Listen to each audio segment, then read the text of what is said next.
मंत्रमूलं गुरुर्वाक्यं मोक्षमूलं गुरु कृपा। साहेबन की सतगुरु कबीर का लहर तालाब में प्रकट होने का समय।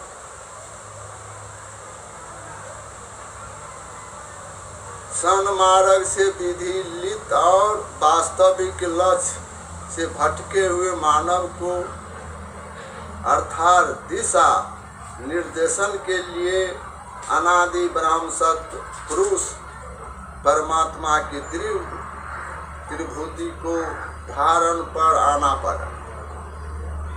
1500 शताब्दी में ऐसे ही द्विनित मानवता का व्याकुल हो रही थी। तत्कालीन हो मुख्य धर्म परंपरा हिंसा हितगुणा व्यवस्था थी। हिंदू मुसलमान ब्राह्मण मोल्ला संपुष्टि अपुष्ट में बैगनस की आदि थी फैल रही थी। आध्यात्मिक नैतिक में मूलों को गिरबाहट आ रही थी। लोग रूढ़ियों और बर्बादियों की लिपित थे। भ्रष्टाचार अनैतिकता अहिंसा का नमन दंड हो रहा था। निकुश आशक निर प्रजा पर कह रहा था। ऐसे समय प्रसूत मानवता को जगाने के लिए भारत में ऐसी आस्तिक घबराहट पर सतगुरु का शुभ अवतार हो। संवत 1455 जेठ पूर्णिमा सोमवार के मंगलिक ब्रह्म मुहूर्त में काशी के समीप लहर तालाब में तट पर स्वामी रामानंद जी का सिख अष्टानंद जी ध्यान में बैठे थे। अचानक उन्हें आँख खुली पड़ी। गगन मंडल से एक दिव्य प्रकाश पुंज तालाब में पूर्ण विकसित बालक पुंज पर उतरा। क्षण मात्रा में प्रकाश पुंज बालक के रूप में प्रतीत हो गया। स्वामी अष्टानंद जी उसी अलौकिक के घटना को चकित हो गए। उसी घटना का अर्थ जानने के लिए अपने गुरु के पास चल गए। प्रकाशी पुंज के रूप में अवतरित वही बालक आगे चलकर सतगुरु कबीर साहब के नाम से जागृत प्रसिद्ध हुआ। इसी संबंध में यह दोहा प्रसिद्ध है। गगन मंडल से उतरे सतगुरु सत कबीर, जलमाही पौडन किए सब पीरन के पीर। गगन मंडल से उतरे सतगुरु सत कबीर, जलमाही पौडन किए सब पीरन के पीर। कबीर साहब वही लहर तालाब में आकर के प्रकट हुए। अतः के प्रकट हुए और वही समय में नीरू और नीमा सतगुरु के बाल स्वरूप के प्राप्ति भई। उसी दिन प्रात नीरू और नीमा नामक जोल्हा नौमी पंथी नीमा के काशी शहर में और लौट रहे थे। मार्ग में तालाब की देखकर नीमा को हाथ मुंह धोने की इच्छा हुई। पति से पूछकर नीमा तालाब पर गए।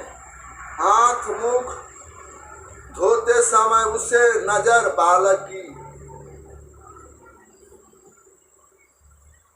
बालक किशोर किए सुनाई दी। यहाँ से आवाज आ रही थी। वहाँ का दृष्टि देखते ही वह मुक्त हो गए।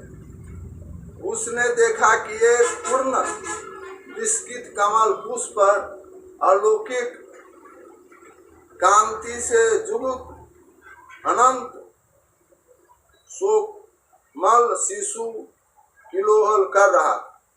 उसी बालक के अलौकिक सैयद से चुम्बक की तरह वह खींचती चली गई। उसने अपने पति को पुकारा। नीरू भी उसी बालक को शारदा को देखकर चित्र खिलित सा हो गया। नीमा अपने हृदय में उठे रहे ऐसा और आनंद के जबर की नहीं रोक सकी। उसने आगे बढ़कर उस बालक को उठाकर हृदय लगा लिया। नीमा का मातृ हृदय उसी दृढ़ बालक स्वरूप के स्पर्श से धन्य हो गया। नीरू ने प्रथम सोचा कि वह किसी का बालक होगा। उसने चारों तरफ आवाज लगाई किंतु कोई परंतु नहीं मिला। नीरू की शंका मिटने वाला स्वरूप सतगुरु बोला पड़े। अब हम अभिगति से चलिए, अब हम अभिगति से चलिए। मेरा भेद मरम नहीं पाए, हम अब अभिगति से चलिए। मेरा भेद मरम नहीं पाए, न हम जन्म में गर्भ बसेरा।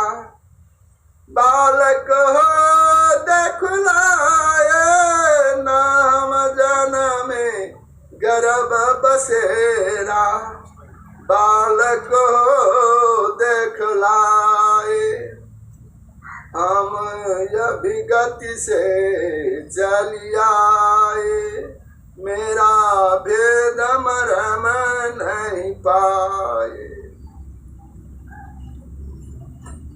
नहीं हम जन्म में गर्भ बसेरा। बालक हो देखलाए, काशी शहर जंगल बीच डेरा। तहमा जोला पाए, काशी शहर जंगल बीच डेरा। तहमा जोला पाए, अगल जन्म को कॉल किया था। अगल जन्म हम कॉल किया था, तब तेरे घर आए। हम अभिगति से चली आए, मेरा भेद मरम नहीं पाए। हम तो अभिगति से चली आए। नीमा ने अपने पति को मना लिया कि वह उसे उसी बालक स्वरूप को घर ले चलेंगी। अनुमति दे। दोनों बालक को घर ले आए।